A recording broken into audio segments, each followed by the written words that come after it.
Anyway, it wasn't long before the self-serving and wicked Abimelech started having friction with the Shechemites, the people of Shechem. Such kinds of people who ruled and those who were ruled over that are capable of such heinous acts as callously murdering 69 brothers, just so a personal ambition can be realized, they don't make easy companions for the long term. Trust wouldn't be the basis of a relationship with them. So it wasn't long before trouble started. Verse 23 says it was 3 years, to be exact. It appears that Abimelech did not live and rule from Shechem.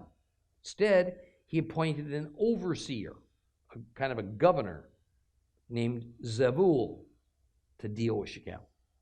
The trouble that started was a direct result, we are told, of God's intervention. It was that he sent an evil spirit between Abimelech and the Baals of Shechem. Now, we talked about this earlier, and it's still referring to the Canaanite men. All right, the leaders, probably, of Shechem. God was using a demon to bring about the demise of Abimelech and his so-called kingdom. Now, does it surprise you that God would order a demon, an evil minion of Satan, to cause treachery among men? And that it was all to serve his purposes? Well, don't be. We're going to see this again in the matter of Ahab. So as a result of a demonic attack, at Jehovah's command, the citizens of Shechem began to plot against Abimelech.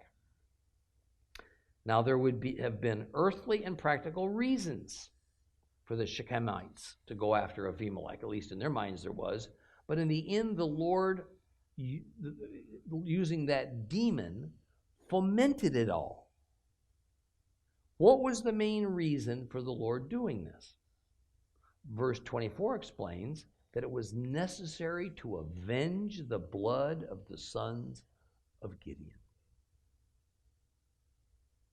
Remember, one of the God principles established in the Torah is that murder, blood, must be dealt with by executing the murderer. The reason is that blood, unjust killing, pollutes the land spiritually.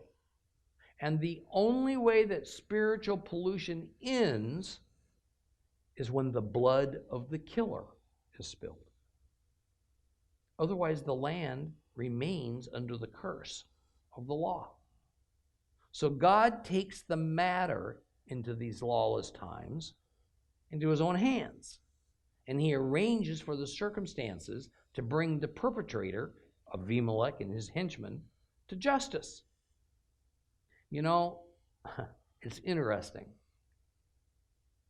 that even though the wicked plans of evil men can be hidden from the people for a time, eventually it all comes to light. Further, it's interesting to me that it was a 3-year period of time that passed before the people of Shechem finally understood that they had been deceived. And so they wanted a change of leaders. It's going to take 3 years from the time of his coronation as king of the world, swept into office by an adoring public willing to turn everything over to him, before the world finds out the true intentions of the Antichrist.